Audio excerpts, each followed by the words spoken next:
Listen, it does not need to be a new year, a new you. It just needs to be a new year, a healthier you. Because sure, okay, they trying to take us down at every front. So get some TLC products and up that metabolism and up that energy and up that immune system, okay, that digestive system. Get that all together with these TLC products right here. And don't forget, okay, sign up for ifyoucanmove.com and become a part of the online gym and shed the pounds, honey. We're starting a new challenge on January 3rd, and I would love to see y'all there. Get the links down below. Hey everybody, what's up? It's your girl Bondi Blue, and I am back for another Real Housewives of Salt Lake City review, you guys. Okay, so let's just go ahead and get into it. We are dealing with the aftermath from Sharif's party, okay?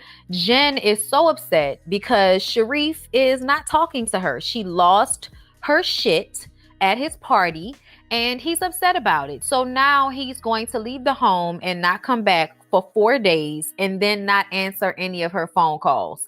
I was just like, oh, wow, you can do that? Oh man, people have different rules for marriage, I guess, but I just kind of felt like, how do you not assume he's cheating on you? Like, what is that about?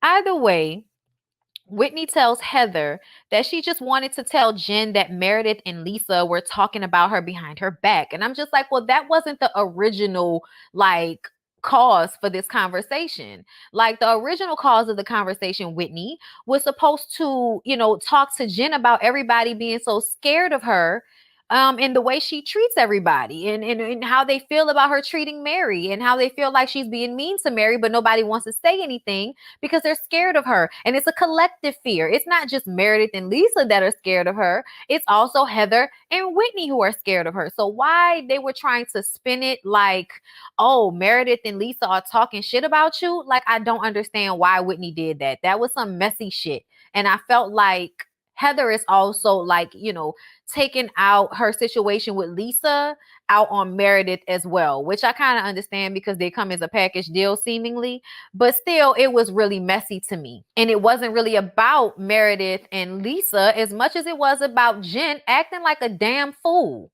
all the time. Heather wants to know why Jen is so thirsty to be friends with Lisa and Meredith. You know what I mean? And I just kind of feel like, why are you like so thirsty to be friends with Jen? Like, Jen is an abusive friend, and here you are like trying to figure out a way to let her know you're loyal to her and all of this shit. You know what I'm saying, you guys? Is it just me? Like, I'm tired of everybody kissing Jen's ass. You can throw temper tantrums all day. You ain't gonna touch nobody. So what y'all scared for? Whitney wants to have another conversation with Jen, I guess in an attempt for clarity or to kiss her ass even more. I'm not sure. Lisa and Meredith talk, and they swear up and down that they never had a conversation with Mary about Jen, but they put it all on Whitney. Whitney was being messy. She needs to grow up. And I'm just like, Lisa, you look for any opportunity to hate on Whitney because you are so upset that she out here free flowing and you are always fitting yourself into this box. Like, honestly, Lisa is kind of somebody who comes off like they want to be free, but they're actually, a stick in the mud. Because to me, I feel like she's always trying to work out her issues through business. Like, you never want to deal with your real emotions, and you think if you just keep making money, then that's all that matters. And I feel like that's just a way not to have to deal with whatever emotions you're having. Meredith is like, I just don't want to be around it, especially if they were talking about me and Seth's marriage. Like, I just don't want to be around them. And so that's what they decide, that they're not going to fool la la with the other girls anymore. Mary shows us more of her clothes and accessories and tells us how she's taken up all the rooms in her house with more and more clothes that she could not possibly wear. Like, girl, you are hoarding. Like, that's what you're doing. You're going to get a whole apartment for clothes that you need to just give away. Like, keep the items that you really love and throw shit away for when you buy new stuff. That's what you're supposed to do. Give that shit to a consignment store. Make some money off of it, girl. I don't know. But get it out of your house and stop hoarding the shit. Oh my God, Mary needs therapy on so many levels, y'all. And I've already heard about how one of her family members is further putting her on blast. I think it might be her brother, talking about how the grandmother thought that Mary might have been sleeping around with her husband before she died. I told y'all that grandmother didn't see it for Mary. That's what I heard even before the show came out. But now she's trying to put it on like her grandmother wanted her to be with her man. But no, honey, not true. Stop lying on Bravo. Stop lying. So Whitney calls her to tell her what happened at the party. And Mary says that Meredith and Lisa did say that they were scared of Jen. They just don't want to say that to Jen. And everybody's scared. She also feels like that wasn't the right time for Whitney to bring that up.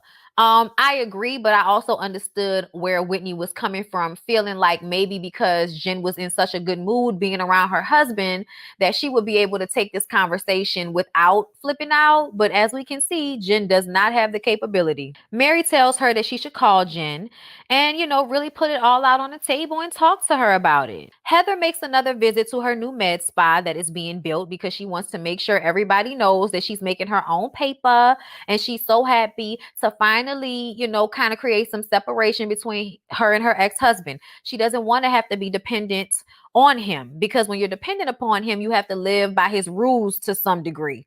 And she would have never been able to be this person, this boss, this businesswoman, if she was still married to him. So as much as she cries about him leaving her ass, it's probably the best thing that's ever happened to her. He let you free like a dove. Okay? Be happy about it, sis. Meredith and Lisa double date with their husbands, and Meredith tells Lisa and John that she and Seth are working it out. They are having a new beginning. Lisa is relieved. She did not want her favorite couple to break up, okay? That was way too much pressure on her. Then they talk about the rest of the girls and how messy everybody is and how they, could possibly be talking about Seth and Meredith's relationship, and it's toxic. He was absolutely right. It is toxic, and nobody needs to deal with that. So for now, Lisa and Meredith are done with the other girls until next week when they all go on this trip to Las Vegas with Whitney. So I was just kind of like, y'all miss me with the we ain't friends with them whole shit no more. Y'all will find yourselves back together eventually. Y'all are shooting the show. So Whitney invites Jen and Heather to like a natural type of spa where they're going to do like mud baths and things of that nature. This looked really cool to me, and it looked like something that I would definitely want to do. Jen is bothered by it, but she still showed up. She's in much better spirits than she might have normally been, but she's going to complain the whole way and feels as if Whitney owes her an apology because she's ruining her marriage. Basically, it's all Whitney's fault that Sharif can get up and leave your house for 4 days and not answer any of your phone calls. It's Whitney's fault. Yeah, no, it's not Whitney's fault, sis. Like, I appreciate Whitney for sticking to her guns and saying, like, at the end of the day, yes, maybe I should not have brought it up at Sharif's party. That maybe wasn't the right time. I'll take that. But you are not going to put all of the blame for your marital issues on me. You're the one that threw the glass and lost your shit. Okay? So if you and Sharif are having issues, it's because of you and Sharif. This might have exacerbated an issue, but if you knew how to handle your anger issues, this wouldn't have been a problem for your husband. But you don't know how to handle your shit, and that's why Sharif is always running to his side bitch. Okay, you can't tell me Sharif ain't got no side bitch. She gets pissed off because Whitney isn't taking all of the blame, and then she throws water on the cameraman's camera, which was such bullshit. Those cameras are expensive, so I'd have been pissed too. I hope she got enough money to pay for it. Take it out of check. And then on top of that, Heather's ass, such a flip-flopper, so scared that Jen isn't going to be her friend anymore. Like, Jen eventually comes back to talk to them, and she says it's more so because of her relationship with Heather than Whitney. She feels like Whitney is just being a troublemaker and she's not being a real friend because she's not willing to beg for this friendship. Whitney isn't willing to kiss Jen's ass as much as Heather is. So, of course, she doesn't really care about her friendship with the girl anymore, which I think is bullshit. I think you do care. I just think that you're problematic and you're so used to everybody bending to your every cry and whim. And that's problematic to me. You're an adult and you don't even know how to handle yourself without having a temper tantrum. Like, she had a temper tantrum in this damn tub because Whitney wouldn't, take all the blame for her marital issues. Bitch, are you crazy? Why would I take all the blame for your marital issues?